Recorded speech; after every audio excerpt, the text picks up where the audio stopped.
Madame, Messieurs, bienvenue à ce nouveau complément de l'information sur Gabon 24. Une importante délégation de la communauté économique et monétaire d'Afrique centrale a séjourné à Libreville au Gabon avec pour objectif de favoriser le libre-échange à travers des projets déjà existants dans le pays. Un partenariat donc contre la CEMAC et le Gabon consolidé par des accords qui visent à améliorer la visibilité de l'économie gabonaise dans la sous-région, exporter les produits en provenance de la zone économique spéciale de Coq sans taxe douanière dans l'espace CEMAC. La manœuvre sera bientôt possible grâce au dispositif en cours. Pour en parler, je reçois M. Michel Niama. Bienvenue sur Gabon 24. Bonjour, Madame le journaliste. Alors, vous êtes commissaire de la CEMAC en charge du marché commun, c'est bien cela?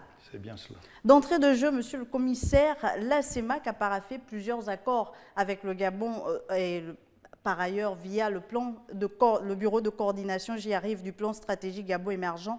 Pourquoi le choix du Gabon? Bon, le Gabon est une partie de notre communauté économique et monétaire. C'est comme une partie de notre corps et nous pouvons en faire l'économie. C'est avec un réel plaisir que nous sommes arrivés au Gabon, que nous arriverons dans les 5 autres États. Ce sont nos États et nous sommes au service de nos États au point où nous pourrons en faire l'économie. Bien évidemment. Quels sont donc les axes prioritaires sur lesquels sont basés ces accords que vous avez paraphés avec le bureau de coordination du plan stratégique Gabon émergent? Je crois que d'entrée de jeu, il me serait peut-être utile de vous dire d'abord ce que nous sommes, la communauté économique et monétaire d'Afrique centrale. Bien sûr. Nous sommes 6 États qui avons en partage la même monnaie, le franc CFA. Vous pourriez le constater qu'en matière d'intégration, nous pourrions déjà parler d'une intégration monétaire avancée. Mais sur le plan de l'économie réelle, beaucoup restait à faire. Cette entreprise a commencé depuis l'époque de l'UDE en 1959, de l'UDA qu'à partir de 1964, et plus tard, en 1994, nous avons décidé de créer l'institution que vous connaissez, la Communauté économique et monétaire d'Afrique centrale, qui a pris effectivement corps à partir de 1999. Donc, pourrais-je vous dire avec entière satisfaction des avancées, de la volonté affirmée de nos chefs de l'État de faire en sorte que nous puissions vivre dans un espace intégré où il n'existerait pas de barrières au sein de cette zone. Et cela a été consacré depuis 1998 avec le tarif préférentiel généralisé qui est tombé à 0. Lorsqu'on dit tarif préférentiel généralisé, on a l'impression que c'est assez sophistiqué pour les non-initiés. Non, en fait, c'est pour vous dire qu'à l'intérieur de l'espace CEMAC, il n'y a pas de taxe douanière à appliquer. Le producteur de Franceville peut vendre aisément son produit à Bamenda, à N'Djamena ou à Dolisie sans arrière-pensée, sinon que supporter ses frais de transport. Mais alors, c'est une piste qu'ont entrepris, qu'ont assis les chefs d'État de la sous-région CEMAC. Pourquoi aujourd'hui on a l'impression que ce libre-échange n'est pas effectif ou que du moins ces taux préférentiels ne sont pas effectifs dans le marché CEMAC? Je crois que nos chefs d'État ont eu la clairvoyance très tôt de comprendre que nous étions des micro-marchés et qu'il n'était pas possible de développer une économie à une certaine échelle en comptant éventuellement sur le 1,8 million ou les 2 millions de Gabonais pour le cas du Gabon, ou peut-être pour les 4,5 millions pour le Congo, ou les 18 millions pour le Cameroun. Vous comprendrez donc qu'il était de l'intérêt partagé pour tous de faire en sorte que nous puissions avoir un même marché pour 50 millions d'habitants. Et c'est cela la CEMAC. Si nous avons un même marché, nous devons définir des règles communes. Et ces règles ont été effectivement déterminées, définies, et elles devraient s'appliquer sur l'ensemble des 6 États. Voilà pourquoi, au moment où je vous parle, et ce que je vous parlais tantôt du tarif préférentiel généralisé, c'est de vous dire que nous avions déjà aboli les taxes douanières depuis 1998. Mais abolir les taxes douanières à elles seules ne suffisait pas. Il faut mettre en place un certain nombre d'instruments qui permettraient à ce que les marchandises, mais aussi les personnes, puissent circuler librement. Et est-ce que c'est dans cette vision d'accélérer le libre-échange que vous avez signé ces protocoles d'accord avec le ministère de l'économie et particulièrement avec le bureau de coordination du plan stratégique Gabon émergent? Il faudrait vous dire qu'il révèle une double ambition. mais une ambition tout à fait partagée, tant par le gouvernement du Gabon d'une part, mais également par la Commission. Nous devons avoir des ancrages opérationnels au niveau des 6 États. Et le Gabon est déjà un modèle à partir duquel nous n'avons pas hésité, parce que nous en avons discuté au niveau de la Commission, pour faire en sorte que nous puissions avoir un ancrage réel. Et cet ancrage réel, nous l'avons trouvé auprès du bureau. Et donc, avec le bureau, nous allons développer un certain nombre d'initiatives. Et pour être beaucoup plus concret, au niveau sous-régional, nous avons un programme économique régional que nous devrions appliquer. Et l'un des bras droits de notre politique au niveau communautaire, c'est de faire en sorte que les personnes et les marchandises puissent circuler tranquillement et facilement. Pour ce faire, au niveau de la communauté, nous avons pris l'initiative, à travers ce plan, d'élaborer, de mettre en œuvre un certain nombre de projets intégrateurs. Projets intégrateurs qui permettent de lier, de rapprocher davantage l'espace communautaire, c'est-à-dire des 6 États. Et c'est dans la mise en œuvre de ces espaces, comment dirais-je, de ces projets communautaires, qu'il était absolument nécessaire que nous puissions avoir des ancrages au niveau de chaque pays.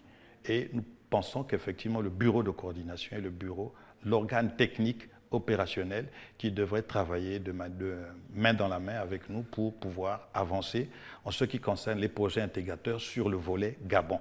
D'accord, uniquement sur le volet Gabon, mais qui pourrait également servir d'école aussi de tremplin pour d'autres pays, parce qu'effectivement, lorsque vous avez expérimenté une coopération soutenue avec un organe comme celui-là, nous allons le tenter également dans d'autres pays, mais aussi de s'assurer si, à un moment donné, on a un peu plus de difficultés, nous pourrions être amenés par la suite de demander au bureau de coordination du Gabon de bien vouloir prêter son expertise aux autres pays pour qu'un certain nombre de projets intégrateurs que nous avons retenus puissent se réaliser à bon escient et dans les délais. Alors vous parlez de projets intégrateurs, on sait qu'au Gabon, il y a le pétrole, le bois et aujourd'hui l'agriculture qui sont donc des secteurs porteurs dans le pays.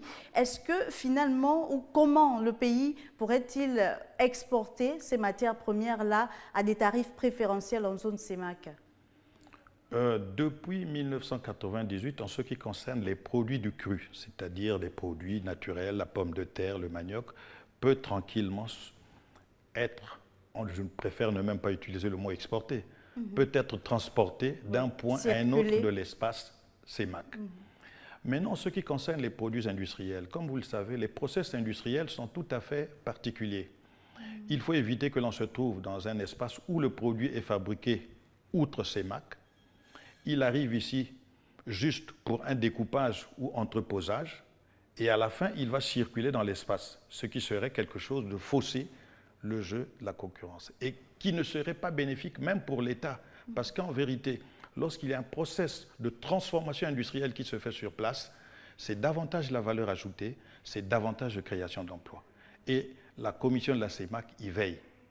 Plus une entreprise qui s'installe n'importe où dans l'espace CEMAC, qui peut davantage créer de la valeur ajoutée en pourcentage, et cela est calculé, et nous allons d'ailleurs en parler en ce qui concerne les produits labellisés CEMAC, il faut effectivement que le pourcentage de valeur ajoutée créée localement est important, et de manière accessoire, on verrait également le volet création d'emplois sur place.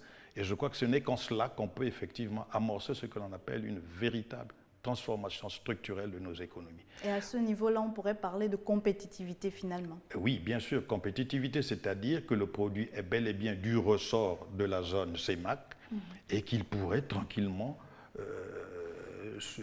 être vendu dans l'espace CEMAC parce que c'est un produit CEMAC.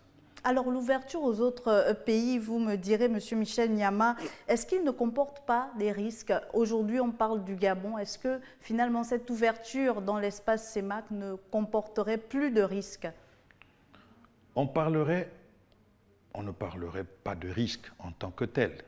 Nos chefs d'État, si clairvoyants, ont pensé que personne, aucune de nos économies ne pouvait se construire par elle-même au regard de la taille de son marché. Nous avons un marché de 50 millions d'habitants. Demain, nous aurons un marché de 150 millions d'habitants avec la CEAC. Mais pour l'instant, nous sommes dans un espace où nous avons la même monnaie. Et ça, c'est quelque chose d'original et de très fort. Même l'Union européenne s'est faite d'abord à travers une intégration d'abord économique et réelle avant d'arriver à la monnaie.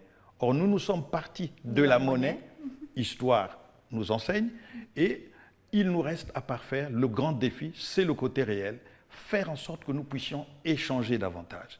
Et c'est cet effort, c'est la mise en place de ces différents instruments qui nous amène au Gabon, au-delà de tout. Et c'est un réel plaisir, une grande satisfaction lorsque nous avons visité Nkok hier. Nous avons vu tout ce qui se faisait là-bas. Très peu auraient pensé qu'en un temps aussi record, on pourrait avoir un nombre d'entreprises aussi importantes et qui réalisent une production tout à fait réelle. C'est vrai qu'elle a une vocation exportatrice, mais ce sont des aspects techniques pour lesquels j'ai amené une équipe d'experts pour que nous puissions analyser au cas par cas ce qu'il y a lieu de faire pour que nous puissions effectivement créer les conditions pour ces entreprises afin qu'elles puissent avoir un espace et un marché domestique aussi important. Quand je parle de marché domestique, je ne parle pas des 2 millions de Gabonais, mais je parle toujours des 50 millions de la zone CEMAC. Et puisque voilà. vous parlez de la zone économique spéciale de Coq, qui se situe à quelques encablures de la capitale gabonaise, je vous propose de revenir sur cet élément concocté par notre équipe de reportage qui était avec vous à cet endroit. C'était ce mardi à Libreville. Exporter les produits en provenance de la zone économique spéciale de Coq sans payer certaines taxes douanières dans l'espace CEMAC, la manœuvre sera bientôt possible grâce au dispositif en cours. Le président de la commission de la dite institution s'est dit optimiste pour ce nouveau partenariat à la suite d'une visite qu'il a effectuée mardi dans cette zone située à 27 km de la capitale gabonaise. Le gouvernement gabonais a mis un modèle original, la zone économique d'un Coq. Il y a une production énorme, ce qui, il y a quelques années, les gens n'y croyaient pas. Le marché national est relativement étroit, donc permettre à ces industriels de pouvoir exporter en dehors de la zone de Libreville, en dehors du Gabon et au niveau de la CEMAC, où le marché de 40 millions d'habitants, et peut-être au-delà. Nous avons maintenant des réunions avec la CEAC pour avoir un marché beaucoup plus important de 110 millions d'habitants. Donc, pour nous, c'était important de venir expliquer quelles sont les formalités qu'il faut faire pour pouvoir accéder à ces marchés. La visite de la future usine pharmaceutique, de la scierie et celle du bois a permis de constater que la zone spéciale de Nkok est en pleine expansion. Permettre aux opérateurs d'exporter sous un label qui ouvre au marché sous-régional est donc une aubaine. Les échanges aujourd'hui, le constat qui est fait, ne représente que 3,5%. Le taux d'échange entre les pays membres de la CEMAC. Donc ça permettra, en lançant désormais cette zone de libre-échange, avec bien sûr toutes les formalités à remplir, d'augmenter ce taux et peut-être de l'amener à 10, 15, 20%. Et ce serait pour ces pays-là, à mon avis, un intérêt important pour leurs économies. La présente manœuvre va s'élargir à la zone CEAC qui offre aux opérateurs un marché plus grand que celui de la CEMAC. Et si vous nous rejoignez à l'instant, vous êtes sur Gabon 24 et nous sommes dans le cadre de votre complément d'information en train d'évoquer le partenariat entre la Commission de la Communauté économique et monétaire d'Afrique centrale et le Gabon. Alors, Monsieur Michel Nyama, j'y arrive, vous qui êtes le commissaire de la CEMAC en charge du marché commun, peut-être revenir un peu, le Gabon, comme le Cameroun, on le sait, ont entrepris d'avoir des zones spéciales et c'est des zones privilégiées. Alors, est-ce que cette zone spéciale de Coq comporte-t-elle des particularités qu'il n'y aurait pas, qu'on ne retrouverait pas dans la sous-région Afrique centrale? Je dirais oui. Comme vous le savez, c'est une expérience asiatique, les zones économiques spéciales, que nous avons importées et qui doit chaque fois avoir ses spécificités. Et nous devrions faire cet effort d'intégration de certains aspects, peut-être qui n'existent pas encore dans l'armature ou dans l'architecture de notre supervision du marché sous-régional, pour faire en sorte que nous créions les conditions optimales d'un niveau des échanges qui soit le plus élevé possible, même à partir des dits produits. Nous pensons que l'intérêt ou l'ambition partagée par ces 6 États est telle qu'il faille faire en sorte que nous puissions accélérer notre processus de développement. À travers ce processus de développement, nous devons faire un effort à faire en sorte que les échanges intracommunautaires, c'est-à-dire au sein de la communauté, soient les plus élevés parce que nous sommes dans une zone dite préférentielle où il n'y a pas de taxes douanières. Mais nous voulons chaque fois nous assurer que le produit que nous consommons est bel et bien un produit de chez nous. Quand je dis de chez nous, c'est-à-dire que cela s'est réalisé dans l'espace CEMAC. Parce que nous ne voulons pas aussi de la tricherie. Que ce soit les autres qui, au travers des stratégies commerciales internationales, puissent faire de nous seulement des simples consommateurs, alors qu'en vérité, nous voulions être aussi des offreurs. Non pas seulement pour le marché, parce que c'est la première étape qui permettrait également à nos industriels de se préparer à la compétition internationale. Il n'y a pas meilleur essai que de s'essayer d'abord dans son propre marché, mais dans un espace relativement plus grand, 50 millions. Et demain, 150 millions. Voilà. Alors, est-ce qu'il y a des produits que cette zone économique spéciale de Coq devrait mettre à profit, devrait privilégier pour rentrer dans cette nouvelle vision ou dans cette vision de marché commun? Madame le journaliste, je vous assure, quand nous sommes sortis d'un Coq, j'ai eu une idée bien simple. Je parlais à mon président, je lui ai dit, mais il ne nous reste plus qu'à avoir une résolution à un niveau élevé pour faire en sorte que même si nous devons importer des meubles, pour ne parler que des meubles, puisqu'il y a bien d'autres produits, Oui. que nous puissions d'abord prioriser la consommation locale. Quand je dis locale, je suis dans une optique CEMAC. CEMAC, sous-régional. Voilà. Et peut-être, est-ce que ces opérateurs, parce qu'on le sait, les tarifs préférentiels existent, vous l'avez signifié depuis plus d'une dizaine d'années, peut-être depuis plus de 20 ans maintenant, mais ils n'étaient pas encore appliqués. Est-ce qu'aujourd'hui, dans cette nouvelle dynamique, dans cette nouvelle façon de faire les choses, plus intégrate, une vision qui se veut très intégrante, est-ce que finalement il y aurait de nouvelles conditions que ces opérateurs économiques installés en Coq, par exemple, devraient remplir? Nous avons autant de soucis pour ceux qui sont en Coq, mais aussi pour ceux qui ne sont pas en Coq. Pourrais-je dire de manière aussi simple, ceux qui ne sont pas en Coq se sont installés dans des conditions relativement beaucoup plus difficiles. Oui. Parce que pour certains, pour un industriel, il a dû soit amener sa propre ligne électrique, il a dû créer son propre système de distribution d'eau, si c'est le cas d'une usine qui a besoin de beaucoup d'eau, etc. Donc un certain nombre d'intrants que ceux d'un Coq ont, que lui, il a dû se doter lui-même sur la base de ses fonds propres. Donc il n'est pas question de dire aujourd'hui, nous voulons une économie à deux vitesses. On ne s'occuperait que d'un Coq et on négligerait tout ce qui existe. Bien au contraire. Lorsque le dispositif a été mis en place, nous n'avions pas encore des S. Nous n'avions pas encore de zone économique spéciale. Et donc, nous voyons ce qu'était l'ensemble des entreprises qui existent dans l'espace communautaire. Et là, du point de vue de la législation, le dispositif est totalement complet. Maintenant, quand nous nous trouvons en face de nouvelles réalités, mais qui nous font tout à fait plaisir, le fait que dans le PIB désormais du Gabon, nous n'aurons plus que le seul pétrole, le seul manganèse ou les simples produits bruts. Et je crois au passage, l'occasion est tout indiquée pour remercier la décision hautement sage de son Excellence le Président Ali Bongo Ondimba d'avoir pris fermement la décision de ne plus exporter le bois à l'état brut. Donc ce que nous avons vu en Coq est une réalité, c'est-à-dire une politique qui commence à produire ses fruits.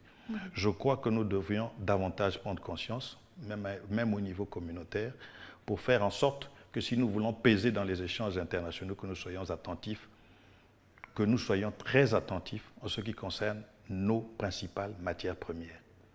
Cela nous aiderait, car cela nous permettrait de produire davantage de la valeur ajoutée sur place. Qui dit valeur ajoutée dit davantage de création d'emplois sur place. Or, aujourd'hui, nos économies, au-delà de la crise dite conjoncturelle, nous avons un réel problème structurel, c'est que nos économies créent le moins d'emplois possible. Et donc tout ce qui va de pair en termes de création d'emplois d'une part et de création de la valeur ajoutée devrait être soutenu par les politiques publiques menées tant au niveau de la communauté qu'au niveau de nos États.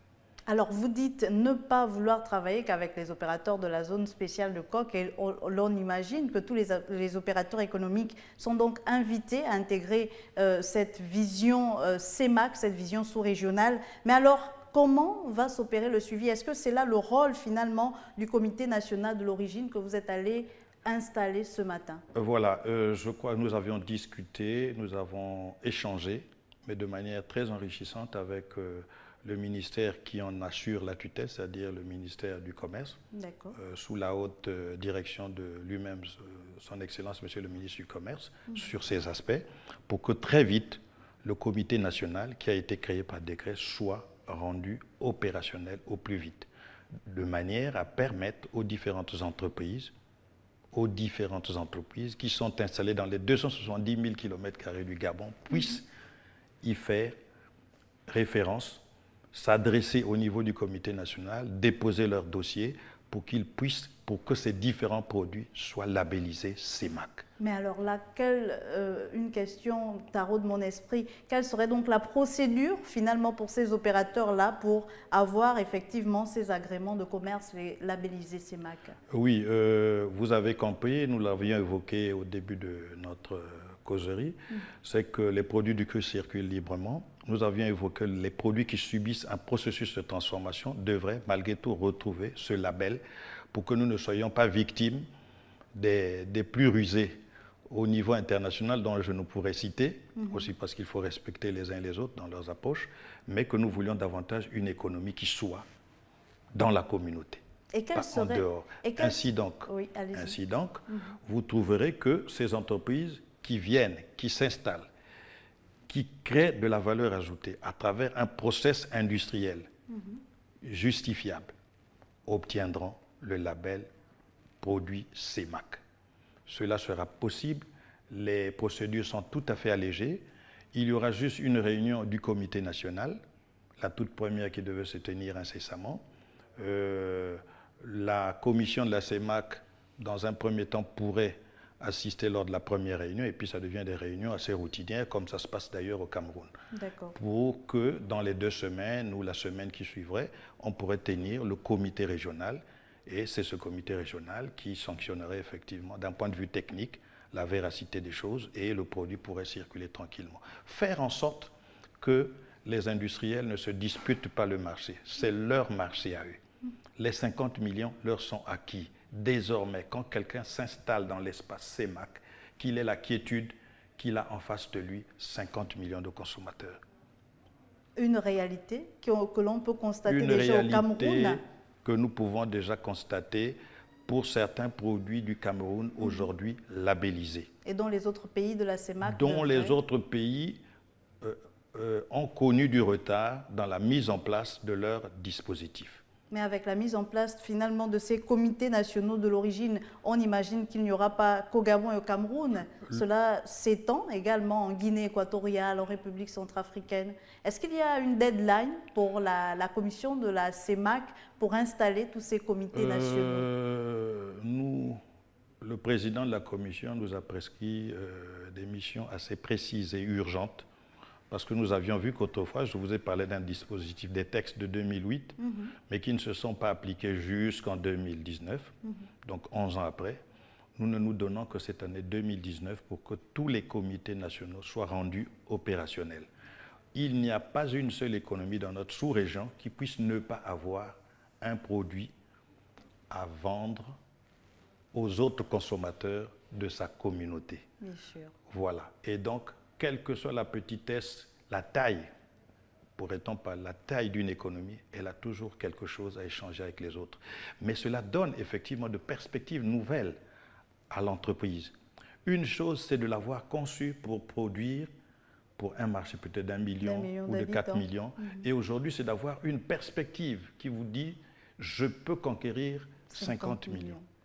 Et aujourd'hui... Et donc, nos entreprises ont désormais la possibilité, demain, quand ils parlent à leurs financiers et autres, pour dire « je veux agrandir mon entreprise, je veux développer mon entreprise parce que désormais, je suis dans un environnement qui m'offre un marché de 50 millions ».